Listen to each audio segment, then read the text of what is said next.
Dios los bendiga, hermanos. Dios me los bendiga y a ver me los bendiga y me los guarde. Bueno, un gusto y un privilegio poder compartir con ustedes nuevamente la palabra de Dios por esos medios. Amén. Les pido a Dios que sea tomando todo el control en esta hora. Yo sé que lo tiene, para que todo se haga conforme a su voluntad y para su gloria que es en Cristo Jesús. Amén. Bueno, hermano, hoy vamos a comenzar la primera carta, perdón, hoy vamos a comenzar la carta a Tito, ¿verdad? Una de las 3 cartas pastorales, junto con Primera Timoteo y Segunda Timoteo, que la acabamos de terminar, ¿verdad? Esta J, Tito, la carta a Tito, es una de las 3 cartas pastorales junto con la carta de Timoteo que Pablo escribió. Amén. Esta carta se escribió en el año, según se cree, ¿verdad? Se escribió en el año 62 después de Cristo. Amén. Esta carta Pablo se la escribe a su colaborador en la fe, a su compañero de milicia, Tito, porque él lo deja en Greta, a cargo de la iglesia de Greta, ¿verdad? Y bueno, él le da unos ciertos,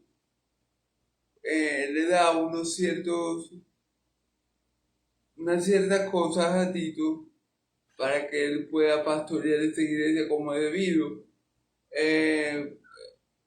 Una de las cosas que le da son los requisitos del anciano y obispo, otra que se cuide de la falsa enseñanza, de la falsa doctrina, que predique la falsa doctrina, la sana doctrina, perdón. Y bueno, esta carta es, como le dije, una carta pastoral de Pablo a su compañero ministro Tito, con el objetivo de ayudarlo en el pastoreo de la iglesia que estaba en Creta. Amén. Entonces, por eso Pablo toca ciertos puntos para ayudarlo y dejarle cada cosa Tito. La carta a Timoteo, la de segunda Timoteo que vimos ayer, posiblemente fue, que terminamos ayer, pero posiblemente fue la última carta que escribió Pablo antes de morir. Amén. Y bueno, esta carta se la escribió, como ya dije, a su compañero de milicia Tito para darle conocimiento de cómo pastorear y de lo que tenía que preocuparse y enfocarse en la iglesia. ¿Amén?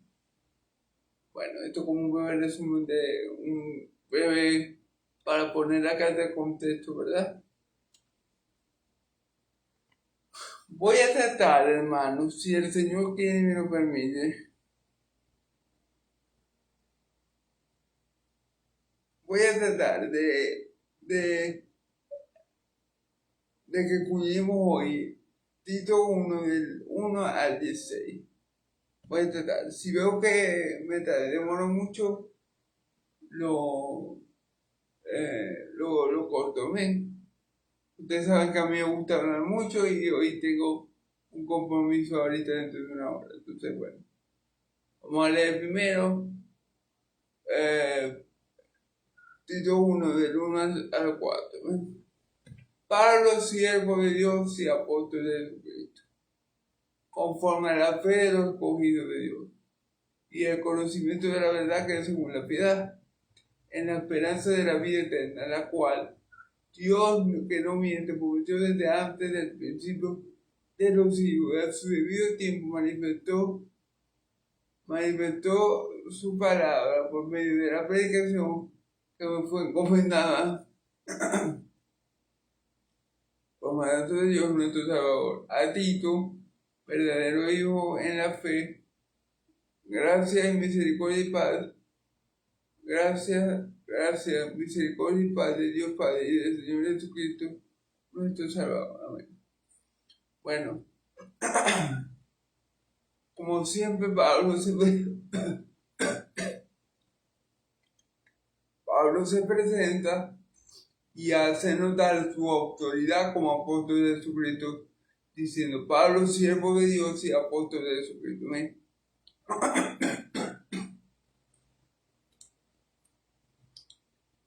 Pablo, siervo de Dios.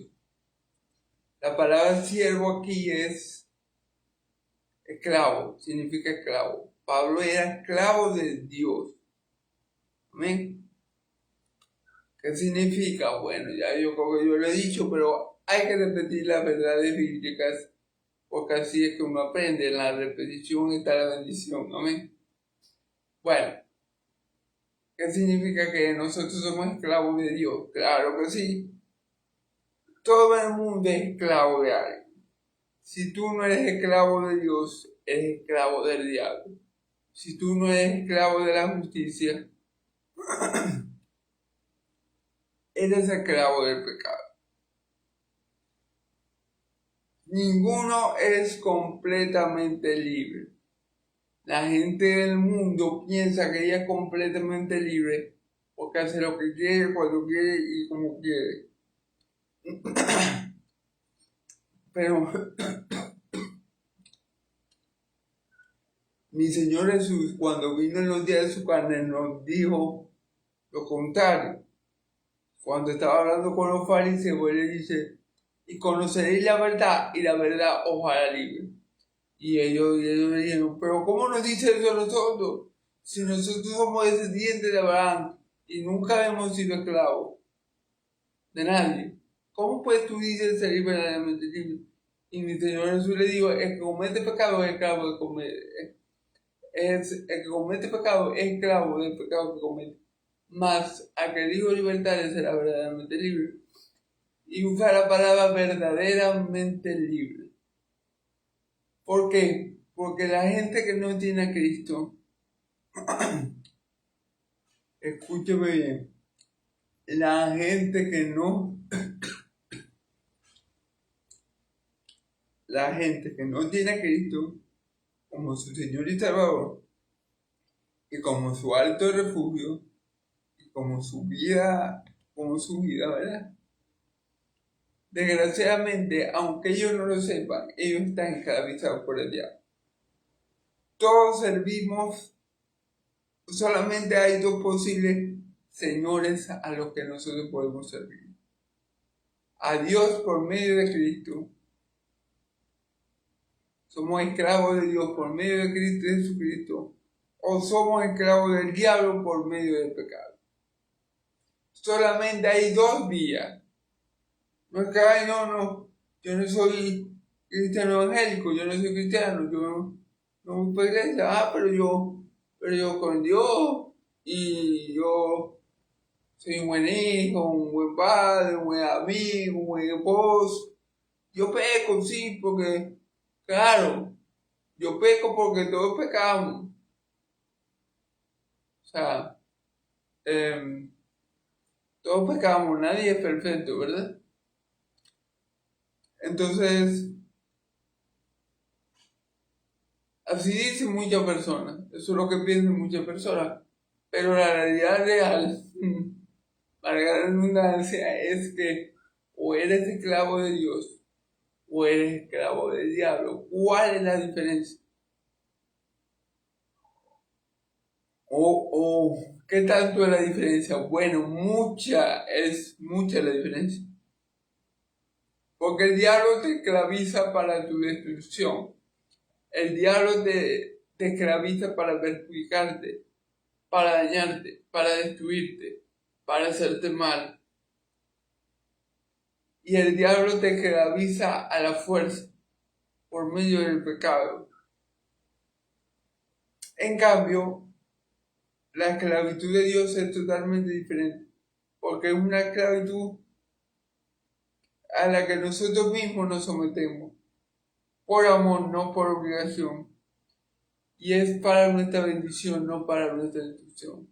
Así que obviamente hay mucha diferencia, abismal, colosal, extraordinaria diferencia entre ser esclavo del diablo, que lo único que quiere es tomar tu destrucción y que tu destino final sea el lago de fuego de azufre, al ser esclavo de Dios, que no te obliga a ser esclavo de Él, que tú mismo, por voluntad propia, te esclavizas a Dios en amor para hacer su voluntad.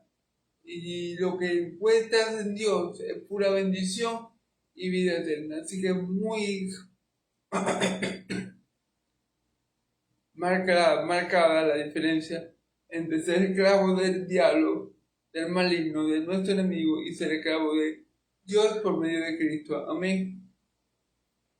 Y apóstol de Jesucristo, enviado de Jesucristo. Pablo siempre destaca esto porque es muy importante. Porque él está diciendo, yo tengo la misma autoridad que Pablo, que Pedro, que Jacobo, que Andrés, que Santiago. Yo tengo autoridad apostólica porque el mismo que los envió a ellos fue el mismo que se me apareció en camino a Damasco a mí, y luego de eso me comisionó para ser apóstol de los gentiles. Yo tengo la misma autoridad que ellos tienen. Amén. Yo no me mando solo, yo no me dejo solo, a mí me envió el Señor, nuestro Salvador, Jesús, el Cristo. Amén. Entonces Pablo siempre recalca que él no es apóstol a pensar propia, sino que él lo envía a Cristo.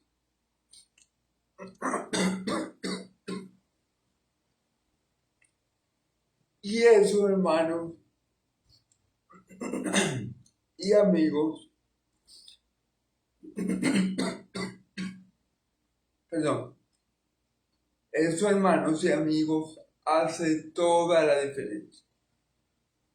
Sí, que Cristo te envíe o que Cristo no te envíe, hace toda la diferencia. ¿Por qué el ministerio de Pablo fue un ministerio tan poderoso, tan extraordinario, por qué Pablo fue usado tan grandemente por nuestro Señor y Salvador Cristo? Porque él fue enviado con ese propósito. Y como fue enviado por Cristo a dar testimonio de él a los gentiles, Cristo lo respaldaba poderosamente. Lo respaldaba no solamente en palabras, sino en milagros, ¿verdad? Porque como Cristo lo había enviado, Cristo lo respaldaba. ¿Amén? Y eso hace toda la diferencia. Hace toda la diferencia. Eso hace una diferencia abismal. Por eso que algunos hermanos, miren, tú puedes estudiar teología 5, 6, 7 años y graduarte de doctor en teología, y gloria a Dios si lo hace, y está bien que lo hagas, porque estamos llamados siempre a seguir creciendo espiritualmente y en el conocimiento de la verdad. Y la teología es una herramienta útil. Bueno, la teología contiene varias herramientas útiles para que nosotros podamos predicar correctamente la palabra de Dios y podamos entender correctamente la Biblia. Gloria a Dios por la teología, ¿verdad? Pero no basta con ser un doctor en teología. Si tú no tienes el llamado a predicar, si tú no tienes el llamado a enseñar, si Dios a ti no te ha llamado para eso, entonces, aunque tú lo puedes hacer, porque bueno, todos los hijos de Dios tenemos el deber de evangelizar, no va a ser lo mismo. Amén. Porque el propósito de Dios para contigo no es ese.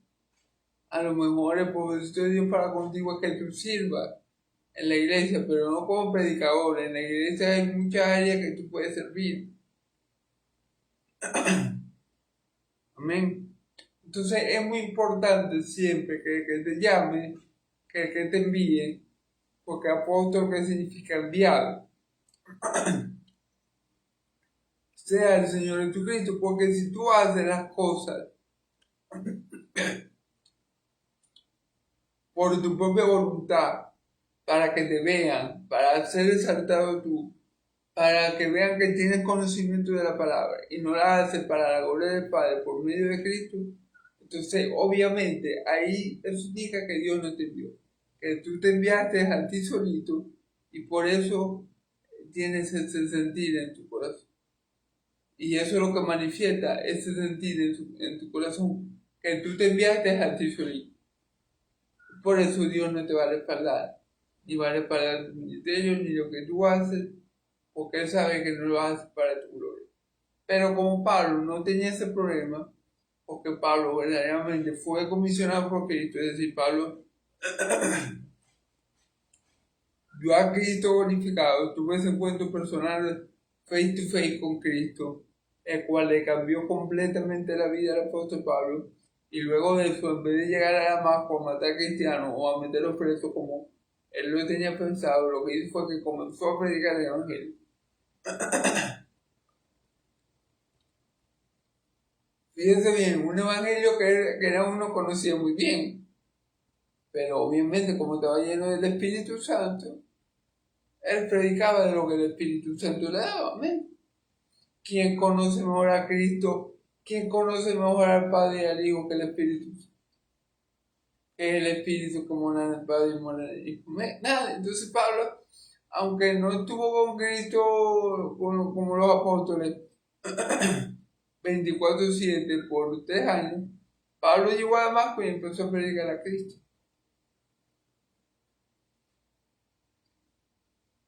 Entonces, bueno, el que nos envía, el que seamos enviados es muy importante, porque si somos enviados, vamos a tener el respaldo de aquel que nos envió. ¿Ven? Si nos envió Cristo, obviamente Cristo nos va a respaldar, no nos va a dejar avergonzados y nos va a fortalecer en momentos de debilidad como lo hizo con Pablo, que ayer vimos que Dios lo había librado de boca de leones. Y esto lo dice en cuanto a los juicios, en cuanto a unos juicios que tuvo en Roma, en los cuales Pablo salió ileso. Amén. Ok. Dice conforme a la fe de los escogidos de Dios. Ah, hermano, ¿y cómo es eso? Conforme a la fe de los escogidos de Dios. Ahí sí que Dios tiene un pueblo escogido. Bueno, hermano y amigo, esto en el pueblo cristiano es muy controversial. Yo les voy a dar lo que el Señor me ha manifestado a mí. ¿Amén? Pero hay diferentes puntos de vista.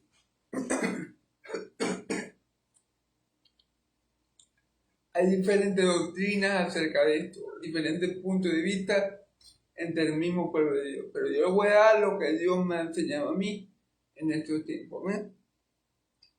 Bueno, Dios tiene escogidos, por supuesto. Desde el Antiguo Testamento, Dios, por su soberana gracia, escoge al pueblo de Israel. Y es más, cuando él le dice, creo que en Deuteronomio 7, si no me equivoco, él le dice,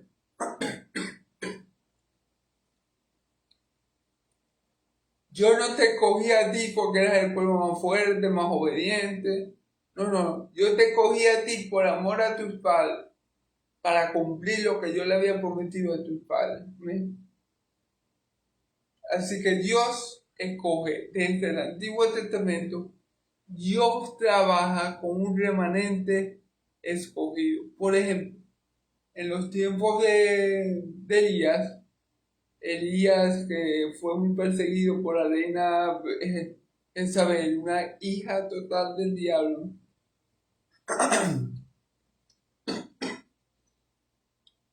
Una mujer que el demonio usaba poderosamente, ¿verdad?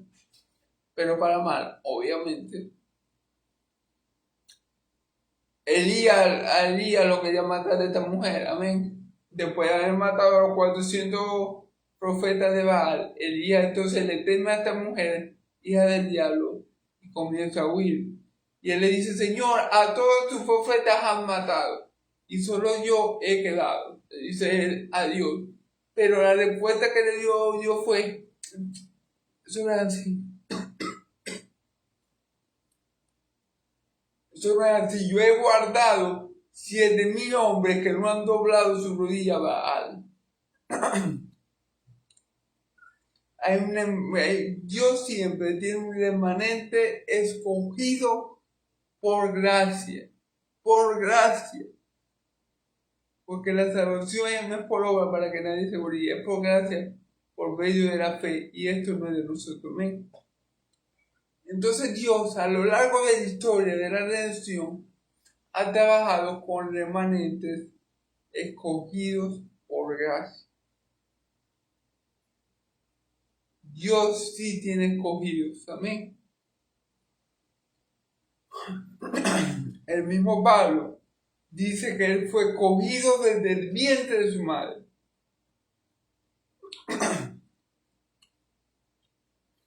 El mismo Pablo lo dice, que él fue escogido desde el vientre de su madre. El mismo Jesús, nuestro Señor y Salvador Jesucristo, le dice a María, ve a la calle de la derecha, ahí vas a encontrar un hombre que se llama Pablo, que está ciego, ve y ponle mano. Y Ananías sabía quién era Pablo, quién era Saulo en ese momento. Le dijo, pero Señor, ¿tú estás seguro que...? Sí, ve, porque instrumento escogido me es esto. Fíjense cómo lo menciona en sus instrumentos escogidos. Luego Pablo dice, no, yo fui escogido desde el vientre de mi madre. Y lo mismo podemos ver en el Antiguo Testamento. Jeremías fue escogido como profeta para las naciones desde el vientre de su madre. Cuando Yahvé lo llama, el Padre bueno lo llama, en Jeremías, para salir del paquete, le dice, no Dios, pero es que yo soy muy joven, yo no puedo hacer esta tarea. ¿Qué le dice Dios? No te preocupes, Jeremías, no te angusties, porque yo te escogí a ti y te aparté y te di te di por profeta a la nación. Así que tú no te preocupes por tu juventud, porque ya eso está hecho. Tú ve y habla lo que yo te voy a decir. Entonces, de que Dios escoge. Y Dios no escoge por obra. Fíjense bien. En Romanos, la carta de los Romanos, capítulo 7, capítulo 7,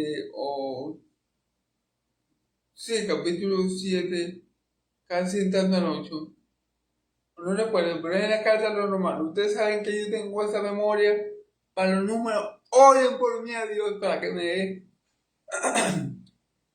retener los versículos, ¿verdad? Porque soy malo en matemáticas y en todo lo que tenga que ver con números soy re malo, ¿no?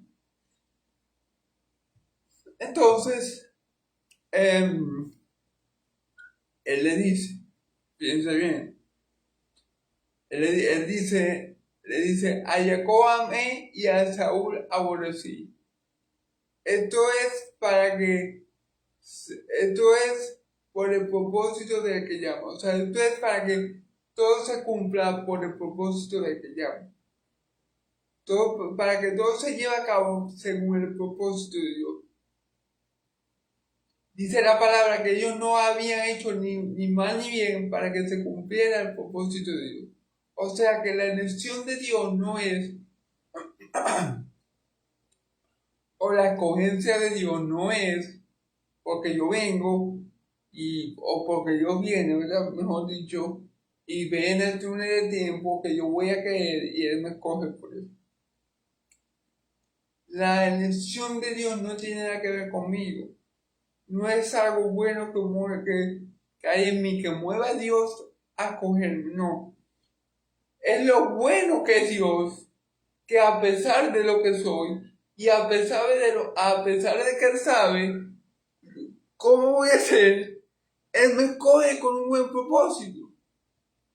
Para glorificarlo en Cristo Jesús. Usted me escoge en Cristo Jesús con un buen propósito. A pesar de que Él sabe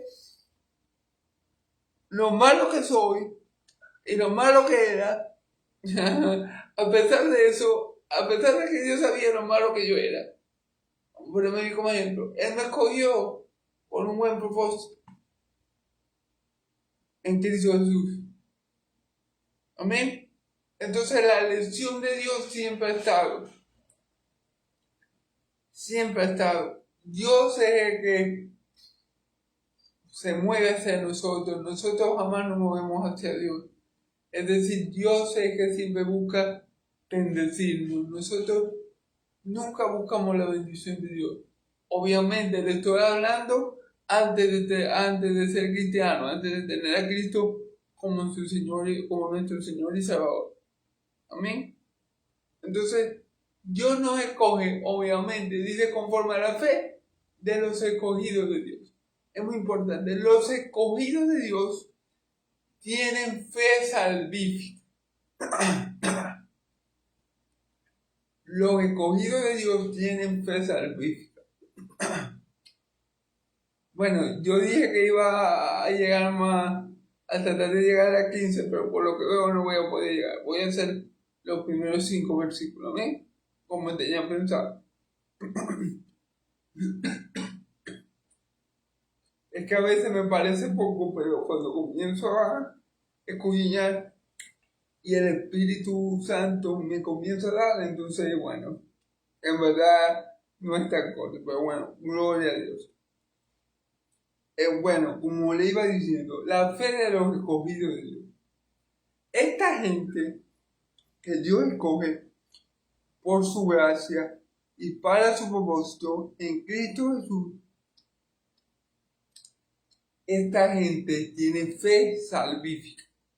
A ver, ¿qué significa que nosotros tenemos fe salvífica? Que tú y yo tenemos fe salvífica. ¿Cuál es esa fe? La fe que no es muerta. La fe que nos lleva a poner toda nuestra esperanza en Cristo Jesús como nuestro único y suficiente Salvador. La fe que no viene sola, la fe que produce obra, es la fe que todo escogido de Dios posee. Todo escogido de Dios tiene estas cosas. Primeramente tiene el Espíritu Santo, que el Espíritu Santo es el que produce todo eso en nosotros. La fe salvífica no es un producto de mi voluntad. O sea, la fe salvífica no nace del humano, no. La fe salvífica es producida por el Espíritu Santo. El Espíritu Santo te da una fe viva, o emuná, como le dicen en hebreo, que es la que te lleva a poner la mirada solamente en Cristo como tu Señor y Salvador. La mirada puesta en Cristo, autor y consumador de nuestra fe. Amén. Esa fe con la que nosotros centralizamos y ponemos toda nuestra esperanza en Cristo Jesús es una fe salvífica. Y la fe salvífica no viene sola. ¿Por qué no viene sola? Porque produce obras. Amén. Amén. Entonces, todos los escogidos de Dios tienen el Espíritu Santo, porque es el sello, es el anticipo, es lo que nos empodera, ¿verdad? Y el Espíritu Santo da los frutos de Cristo, da como fruto del carácter de Cristo, y uno de estos frutos o virtudes del Espíritu es precisamente la fe que salva. Amén. Esta fe que salva es la que dice Pedro que ha vencido al mundo. Y esta es la victoria que ha vencido al mundo, nuestra fe. Amén. La fe que en Cristo. Pero esa fe en Cristo viene a dar el Espíritu de Cristo que mora y habita en nosotros. Amén. Entonces todos los escogidos de Dios, todos sin excepción de personas, todos los escogidos de Dios tienen esa fe. Pero esa fe no es producida por ellos. Esa fe es puesta en ellos por el Espíritu Santo. Esa fe es producida por Dios para que esa fe sea tan fuerte, sea tan viva, sea tan fuerte y viva, que esa fe no mengue a pesar de todo lo que rodea la vida del creyente. Porque hay una fe común que todo el mundo tiene.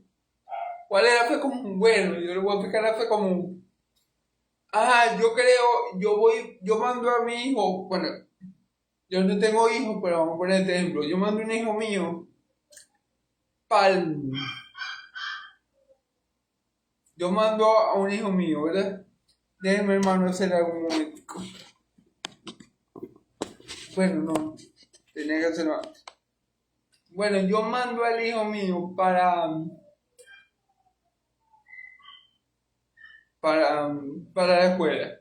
Yo tengo fe que el profesor le va a enseñar matemáticas como debe ser, pues. Porque yo tengo fe que el profesor le está ejerciendo esa carrera porque él sabe matemáticas. Eso es una fe común. Yo tengo fe que si yo me voy a operar de algo, un ejemplo, y yo voy para un doctor, yo voy para un especialista, él sabe lo que va a hacer, él sabe cómo me va a echar cuchilla, digo yo, ¿no? Esa es la fe común, pero la fe de los escogidos es una fe diferente, porque es una fe que proviene de Dios para salvación, amén. La otra fe que es común no te lleva a ser salvo, nunca, amén, ok. Y el conocimiento de la verdad, que es según la piedad. Miren, todos los escogidos de Dios tienen fe salvífica, y esa fe salvífica está acompañada también del conocimiento de la verdad.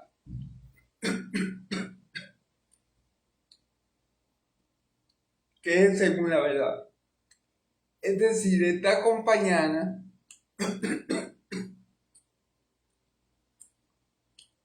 de la sana doctrina, está acompañada del verdadero evangelio, está acompañada de verdad, pues.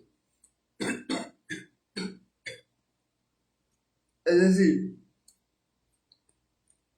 los escogidos de Dios que tienen verdadera fe en Cristo, porque Dios se la proveyó, para que nos entendamos, no creen en mentiras, no creen en otro evangelio, no creen en el evangelio de la prosperidad, no creen en que nosotros somos Superman, no creen en un evangelio hippie, amor y paz, no.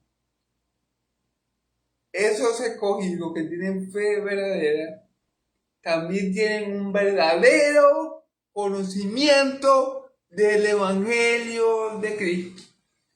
Sí.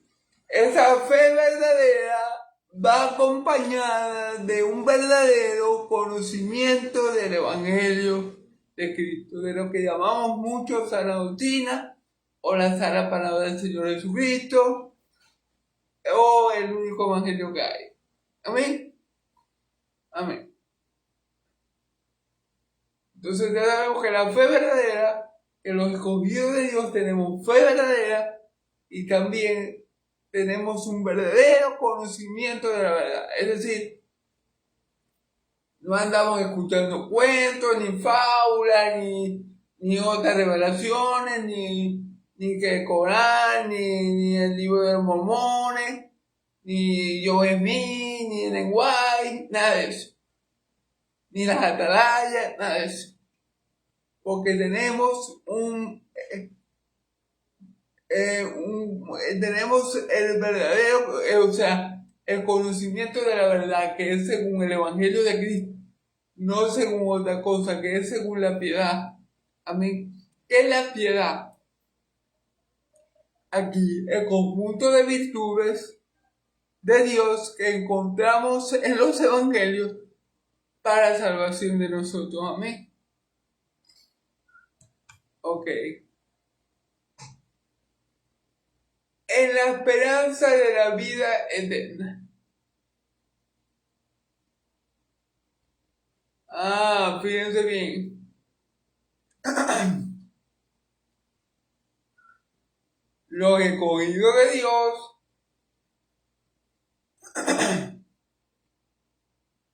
¿verdad? A la fe de los escogidos de Dios y el conocimiento de la verdad. ¿Verdad? Los escogidos de Dios tienen el conocimiento de la verdad. Pablo tenía un buen conocimiento de la verdad, un exacto conocimiento de la verdad. No se dejó mover, no se dejó cambiar, no vendió su primogenitura por un plato de lentejas. Pablo se mantuvo firme en el Evangelio a pesar de los palos que le dieron, que fueron varios. 3 veces lo azotaron, 39 veces. Pero él se mantuvo firme hasta el fin. Él corrió la carrera de la fe, él perdió la buena batalla, y por eso Pablo dijo en Tito 2 Timoteo, terminando, dijo: si más me espera la corona de la vida que el buen gusto me tiene preparado a mí. Y no solamente a mí, sino a todos los que esperan su venida. Amén. Entonces, bueno.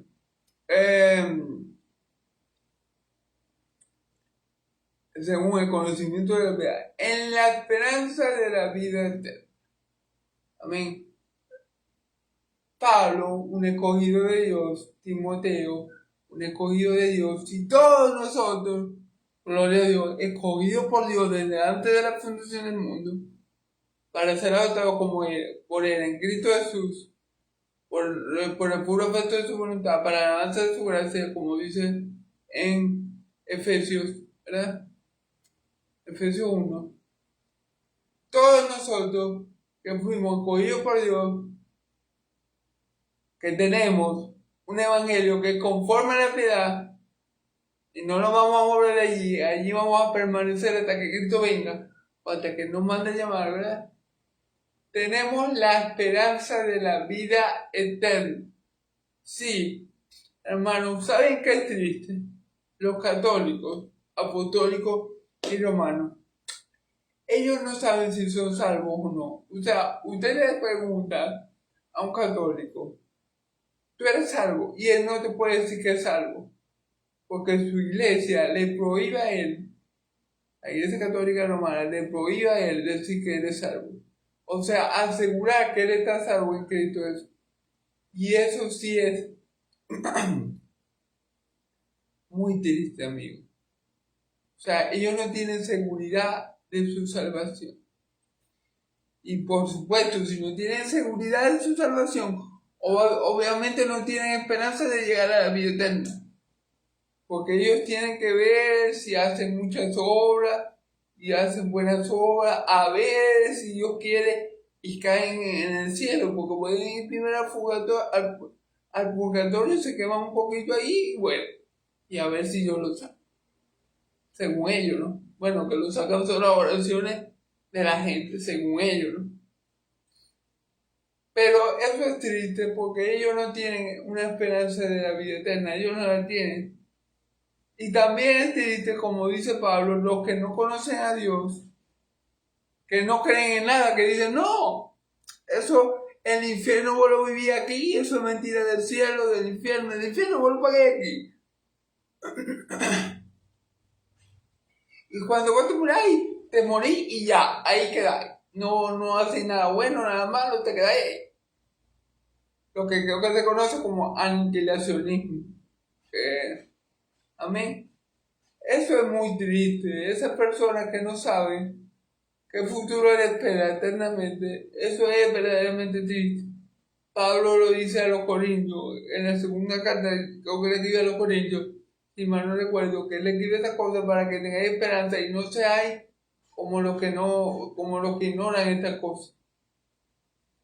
Y le comienza a hablar sobre la resurrección de los muertos. Amén. Entonces, el cristiano, el escogido, tiene la esperanza de la vida eterna, la cual es en Cristo Jesús. Amén. Los demás andan por el mundo happy, happy, happy, no les interesa su eternidad, andan haciendo lo que les da la gana. Ellos dicen: bueno, si yo me muero, yo creo en Dios, así que si yo me muero, bueno, Dios me perdona porque Dios es misericordioso. Sí, Dios es misericordioso, uno de sus atributos, nadie lo niega. Pero Dios no tiene la obligación de dar su misericordia a nadie. Hay gente que cree que Dios le debe algo. Dios no te debe amor a ti, Dios no te debe misericordia a ti, Dios no te debe nada a ti, pero Él todo te lo da por gracia. ¿Pero me entiendes? O sea, no es que Dios me tuviera que amar a mí a la fuerza. Si Dios quisiera no amarme, no me hubiera amado. Y punto. Pero hay gente que se equivoca y como dice la escritura que Dios es amor, entonces automáticamente ellos creen que Dios debe amar a todos por igual. Y no es así. Porque Dios no le debe nada a nadie. Ni amor, ni cariño, ni misericordia, nada nos debe. Amén. Hay que tener eso en cuenta porque vamos a seguir, la cual Dios, que no miente, prometió desde antes del principio de los siglos.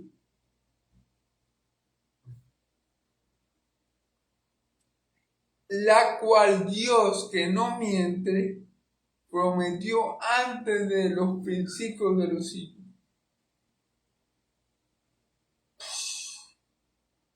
¿Qué prometió antes del principio de los siglos? La vida eterna. Sí, porque estamos hablando de la vida eterna. La vida eterna, la cual Dios, que no miente, prometió antes de los principios de los siglos. Ahí sí que yo quedo análogo. A ver, no les sabía explicar, porque esto es algo que Dios planeó en la eternidad, junto con el Hijo y el Espíritu Santo. Esto es algo intratrinitario, que solamente las personas de la Trinidad o de la Deidad conocen. Esta promesa que Dios hizo en la eternidad, porque dice antes del principio de los siglos. ¡Wow! Porque si nos vamos a Adán y Eva, que eran eternos antes que pecaran, quiero decir, no encontramos la promesa de vida eterna como tal. Encontramos la promesa de un Salvador, que es Génesis 15, pero en los primeros libros de la Biblia, en el Antiguo Testamento, la verdad no habla mucho la verdad no habla mucho de la vida eterna. En los primeros, o sea, en el Antiguo Testamento, esa palabra Dios no la usó mucho por medio de los profetas. Puedo estar equivocado. Si alguien sabe en cuántos libros del Antiguo Testamento se usó la palabra vida eterna, escríbame en los comentarios. Porque creo que no se usó muchas veces. Creo, o sea, ahora que estoy meditando en ello, creo que la palabra vida eterna fue en el Nuevo Testamento y eso es lo que vamos a ver ahorita. Entonces, este plan de darle vida eterna a sus escogidos en Cristo Jesús, ¿verdad? Dios no fue que el hombre pecó y Dios pensó el plan, no. Ya ellos tenían el plan maquinado antes que Adán pecara. Es más, yo lo tenía maquinado antes de que Adán. Porque dice la palabra que Cristo es el Cordero que está inmolado cuando desde antes de la fundación del mundo. O sea que el plan de salvación viene desde antes de la fundación del mundo, así como esta promesa que hizo Dios la hizo de antes de la fundación del mundo. ¿Y a quién se la hizo? Al mismo. Tuvo que ser que Dios se prometió a sí mismo salvar a su pueblo. Porque ahí no había más nadie.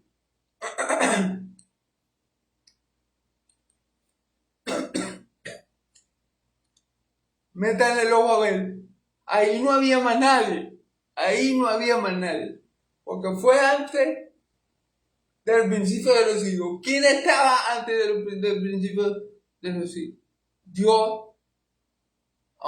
Ustedes me pueden decir, hermano, si se lo prometió a los ángeles. Bueno, no creo, porque Dios no le pide permiso a los ángeles y Dios no le pide permiso a los ángeles para hacer su voluntad. Ni Dios tiene por qué prometerle nada a los ángeles. Entonces, ¿a quién le prometió Dios que le iba a dar vida eterna a su escogido? La promesa se la hizo al mismo. Fíjate que dice, Dios que no miente, prometió desde el principio de los siglos. Wow, o sea, Dios dijo, bueno, yo voy a salvar a mi pueblo de sus pecados. Y le voy a dar vida eterna en mi hijo. Eso lo dijo él en la eternidad. Ya yo más allá no puedo llegar porque ya estoy en un terreno sagrado. Digamos así que mi cabecita y mi cerebrito no pueden ir más allá de eso. Amén. Y a su debido tiempo manifestó su palabra por medio de la predicación que me fue encomendada. Amén. Y a su debido tiempo manifestó su palabra.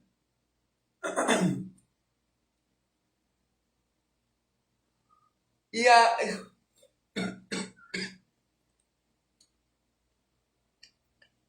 a su debido tiempo manifestó su palabra. Fíjense bien, muy importante. Por medio de la predicación que me fue encomendada por mandato de Dios nuestro Salvador. Ok. Y a su debido tiempo manifestó su palabra por medio de la predicación. Ok. Dios se prometió a sí mismo salvar a su pueblo de sus pecados. A su debido tiempo que hizo Dios para llevar ese plan a cabo en la esfera, tiempo y espacio. Porque el plan fue orquestado allá, en los cielos. ¿Ven? ¿Qué hizo Dios para llevar este plan a cabo? Manifestó a su Hijo en carne. A su debido tiempo envió a su Hijo en forma de hombre, como siervo. Y vimos su gloria como el unigénito Hijo de Dios, lleno de gracia y verdad. Amén. Cristo Jesús. A su debido tiempo manifestó a Cristo Jesús. Él predicó su palabra y por ahí se manifestó la vida eterna. Por medio de la predicación primeramente de Cristo, que predicó toda la palabra de Dios, es decir, todo lo que decía venía del Padre mismo. Todo mandamiento que daba era para vida eterna porque venía del Padre, ¿verdad? A su debido tiempo que entonces manifestó en carne, predicó el Evangelio y manifestó la vida eterna que estaba oculta, ¿verdad? Y esa misma palabra, esa misma predicación, esa misma palabra que contenía la vida eterna que Dios había prometido en la eternidad, dar a su escogido, que a su tiempo la manifestó primero Cristo, esa misma palabra, ¿verdad? Cristo se la encomienda a Pablo. Cristo fue el primer apóstol enviado por Dios. ¿Está? Él se manifiesta en carne, él predica el Evangelio donde está la vida eterna de Dios, ¿verdad? Donde Dios manifiesta y lleva a cabo su plan de darle vida eterna a su pueblo por medio de su palabra, proclamada por su Hijo. Y luego cuando Cristo va al Padre, él le dice a Pablo, encomienda a Pablo que predique esta misma palabra que contiene la vida eterna de Dios. Amén. Amén. Porque dice,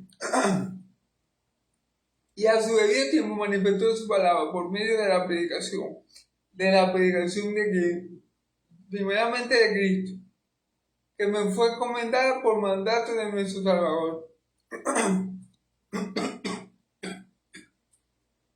Claro, de Dios nuestro Salvador, claro. Primeramente, esa palabra le fue encomendada al Hijo de Dios. El Hijo de Dios dijo toda la palabra que el Padre le dio a decir aquí en la tierra, acabó la obra que el Padre le dio a decir aquí en la tierra, subió al Padre, se encendió el trono glorioso, y después encomendó a Pablo cuando lo envió a predicar a los gentiles, ¿verdad? Después de su conversión camino a Damasco, le encomendó a Pablo que predicara esa misma palabra. Porque esa palabra, esa predicación, el verdadero evangelio, la sana doctrina, es lo que contiene la vida eterna. Ahí, escudriñar la escritura, porque en ella os parece que tenéis vida eterna y eso es la que dan testimonio de mí. Juan 5:39. Esas palabras son las que contienen vida eterna, el evangelio del reino de los cielos. Amén. Cuando Jesús se manifestó, Él manifestó esa palabra. Cuando Jesús se fue a los cielos, Él dejó a sus apóstoles para que siguieran manifestando esa palabra, para que sus escogidos tuvieran vida eterna. Recuerde que estamos hablando de los escogidos de Dios. De los escogidos de Dios. Entonces los escogidos de Dios iban a tener fe en la predicación del Evangelio de Cristo y por ende la promesa del Padre que el Padre hizo en la eternidad con Él mismo se iba a cumplir en ellos y iban a tener vida y vida eterna. Amén. Espero no haber dado muchas vueltas para decir lo mismo, pero bueno, gloria a Dios. Amén.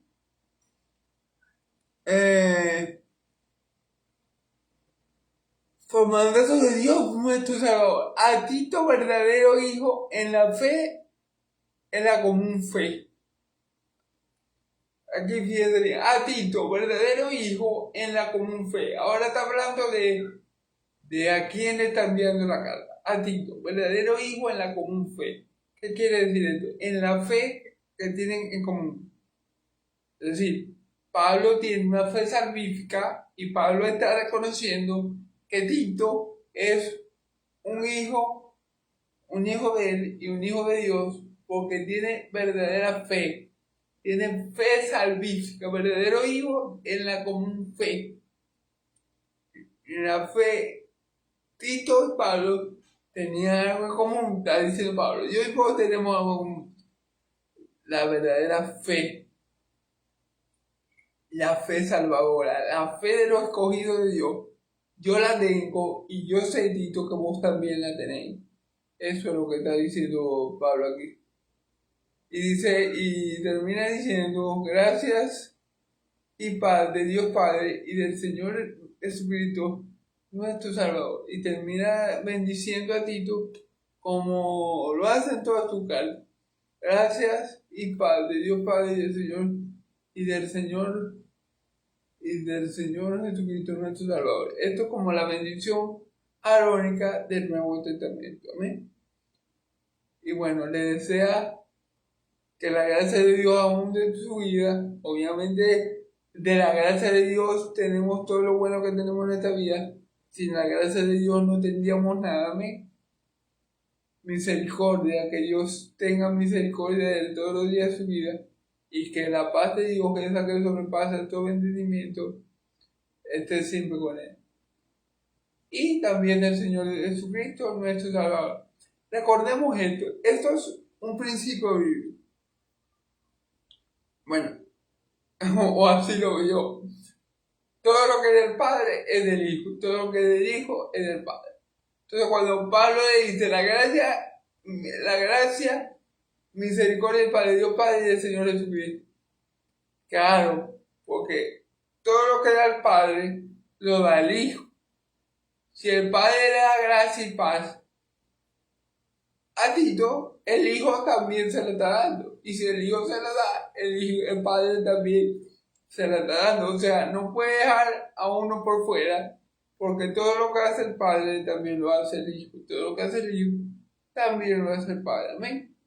Entonces, en esa comunión íntima y verdadera y eterna que ellos tienen, Pablo bendice a Timoteo. Amén. Pidiéndole a Dios que le dé gracia, misericordia de Dios Padre y del Señor Jesucristo nuestro Salvador. Amén. Bueno, hermanos, dije que iba a tratar de extenderme un poco más, pero bueno, creo que estuvo bien, creo que fue de mucha bendición estos pocos versículos. Lo que pasa es que a veces veo que son muy poquitos, pero cuando me pongo a leerlos y a explicarlos, entonces, bueno, y el Espíritu Santo me da, entonces me entiendo, como no quería que me iba a entender, entonces, bueno, pero gloria a Dios, porque se predicó la palabra de Dios como tiene que ser, con verdad y con denuedo. Entonces, Dios lo bendiga, hermano, mañana, si el Señor quiere me lo permite, y terminaré capítulo 1, si el Señor así lo quiere me lo permite. Bueno, hermano, espero que este video les sea de bendición. Denle like si les gusta. Si tienen alguna duda, comenten. Si no entendieron algo, pregunte. Que yo, con todo el amor de Cristo, con todo el amor del Hijo de Dios, yo se lo voy a responder según lo que Dios me ha dado. Amén. Bueno, hermano, Dios Yahvé me lo bendiga, Yahvé me lo guarde, Yahvé haga resplandecer su rostro sobre ustedes, Yahvé alce su rostro sobre ustedes y pongan ustedes paz.